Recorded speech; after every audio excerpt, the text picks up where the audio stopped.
Kita beralih ke kabar lain pemirsa. Menteri Perumahan dan Kawasan Permukiman atau PKP Marwarar Sirait terus menjaring masukan dan aspirasi dari generasi milenial untuk memutakhirkan draft rumah subsidi yang sesuai dengan kebutuhan masyarakat.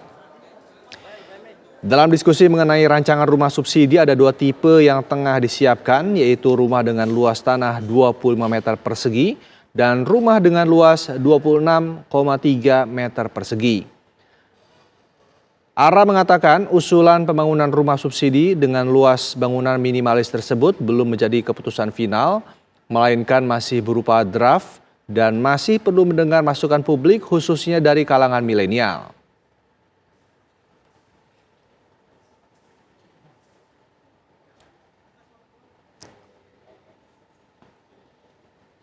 Ini terbuka, kan ini draft ya. Draft itu beda dengan sosialisasi. Ini draft yang untuk kita dapat masukan. Saya ngapain terusin lagi program ini kalau misalnya milenial banyak yang nggak setuju. Ya kan, itu namanya saya mengada-ngada. Bikin program yang nggak bermanfaat bagi anak muda. Nah, karena saya dapat laporan dari para pengembang, dirjen juga ya, kebanyakan dari diskusi-diskusi anak muda memang rumahnya nggak apa-apa, nggak terlalu besar, tapi jangan terlalu jauh dari kota. Nah itu dari aktivitas. Benar nggak itu input yang kami terima? Bahwa kebanyakan milenial lebih senang rumahnya jangan terlalu jauh dari tempat kerja, dari kota, dan tidak apa-apa, tidak terlalu seperti di bawah 60 meter.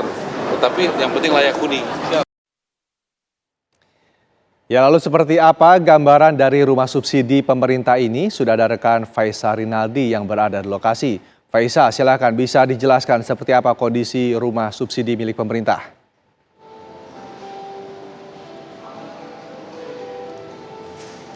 Iya Rendra, ada dua rumah subsidi atau desain yang sudah ada di belakang saya saat ini.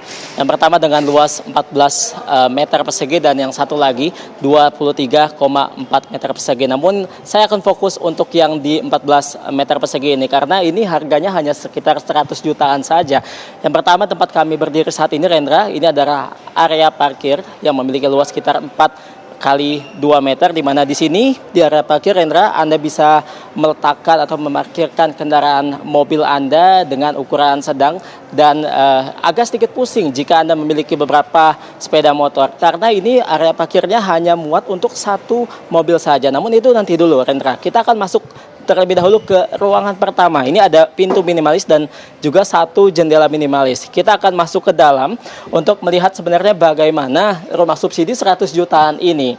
Nah, ini area atau ruang pertama yang saya pun juga bingung menyebutnya apa karena di sini Anda bisa melakukan apapun. Nah, kita sebut saja ini adalah ruang serba bisa. Saya akan mempraktekkan Rendra terlebih dahulu kenapa saya menyebutnya ini ruang serba bisa. Yang pertama ini bisa disebut sebagai ruang tamu karena di sini terdapat satu sofa yang memiliki atau berkapasitas 2 orang dewasa. Di sini Anda bisa menerima tamu. Kemudian juga di sini juga bisa disebut sebagai ruang keluarga atau ruang santai karena di sini terdapat sofa, bantal dan sebelah sana ada satu televisi yang bisa Anda nikmati bersama keluarga dari kursi atau sofa di tempat kami saat ini. Itu ada 2 fungsinya. Yang ketiga Rendra, ruangan ini juga bisa disebut sebagai ruang masak. Saya tunjukkan karena di bagian sini sudah disediakan kompor listrik di mana di sini Anda bisa memasak langsung ketika Anda sudah menempati rumah ini. Yang keempat Rendra, yang unik juga di bawahnya ini. Kapan lagi Anda bisa memasak di atas mesin cuci? Nah, jika Anda multitasking Rendra, ini Anda bisa memasak dengan tangan kanan dan juga sekaligus mencuci dengan tangan kiri. Ini luar biasa. Artinya ruangan ini, ruang serba bisa ini bisa dilakukan atau bisa melakukan apapun. Namun untuk ukurannya, jika bisa kami katakan, ini bisa dikatakan cukup sempit dan juga terkesan dipaksakan. Nah Rendra, kami akan menunjukkan terlebih dahulu juga kepada Anda di bagian dalam. Untuk akses jalannya, saya yang mohon maaf tidak terlalu berukuran besar badannya, ini cukup kesulitan untuk mengaksesnya. Ini saya harus merapatkan kaki untuk bisa masuk ke dalam ruangan selanjutnya atau ruangan kamar tidur. Nah, sini saya Rendra akan menunjukkan kepada Anda. Untuk ruang tidurnya kurang lebih luasnya juga sama seperti ruang serba bisa tadi, yakni sekitar 2,6 meter kali 2,2 meter, di mana di sini tersedia kasur yang kurang lebih memiliki kapasitas 2 orang dewasa dan mungkin bisa 1 anak-anak. Namun yang menjadi kendalanya ada 1, Rendra. Di sini saya tidak melihat lemari atau tempat penyimpanan pakaian karena di sini hanya terdapat seperti ini saja, Rendra.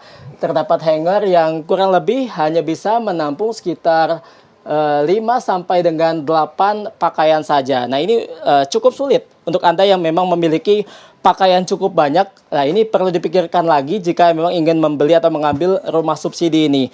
Sedikit, Rendra, saya akan menunjukkan kepada Anda bagaimana toiletnya atau kamar mandinya yang ada di sini. Ini sebelah saya saat ini adalah kamar mandinya yang bisa dikatakan sangat-sangat minimalis karena di kamar mandi ini hanya terdapat 1 toilet, kemudian juga wastafel dengan ukuran kecil dan juga 1 shower yang bisa digunakan untuk mandi di sini. Nah, ini ukurannya, Rendra, Anda bisa melihat sendiri. Saya pun juga bisa melihat karena luasnya ini cukup dikatakan sempit. Tadi saya sudah mengukur dengan menggunakan langkah, ini hanya 1 langkah saja ukuran daripada lebar kamar mandi ini. Nah, Rendra dan juga pemirsa, mungkin menurut saya yang memantau secara langsung bagaimana kondisi rumah subsidi 100 jutaan ini cocok untuk Anda yang belum memiliki pasangan ataupun belum menikah, ataupun masih single. Nah, untuk keluarga, nampaknya rumah subsidi dengan 100 jutaan ini tidak cukup dengan ukuran yang hanya seluas ini saja, karena tadi saya sudah tunjukkan bagian luarnya kecil, bagian parkirnya hanya muat 1 mobil saja, dan bagian dalam hanya terdapat 1 kasur dan tidak ada lemari. Nah, ini juga harus dipikirkan ketika Anda sudah memiliki anak, karena di mana tempat bermain anak, karena luas aksesnya saja dari kamar menuju ke ruang depan ini hanya muat 1 orang saja, dan ini harus merapatkan kaki. Kemudian Rendra dan juga pemirsa, dapat kami informasikan pula nantinya untuk rumah subsidi sekitar 100 jutaan ini akan tersedia di daerah Bogor, Depok, Tangerang, dan juga Bekasi. Nah, memang ada beberapa syarat untuk Anda yang ingin mengambil rumah subsidi ini. Yang salah satunya gaji maksimal adalah 12 juta untuk yang belum menikah. Sementara untuk yang sudah menikah gaji maksimalnya ada sekitar 14 juta. Bagaimana, Rendra? Apakah Anda tertarik dan juga pemirsa untuk mengambil rumah subsidi sekitar 100 jutaan ini? Kami kembalikan ke Anda di studio. Baik, terima kasih Faisal dari informasinya mengenai rumah subsidi dengan ruang serbaguna yang berada di dalamnya. Terima kasih Faisal.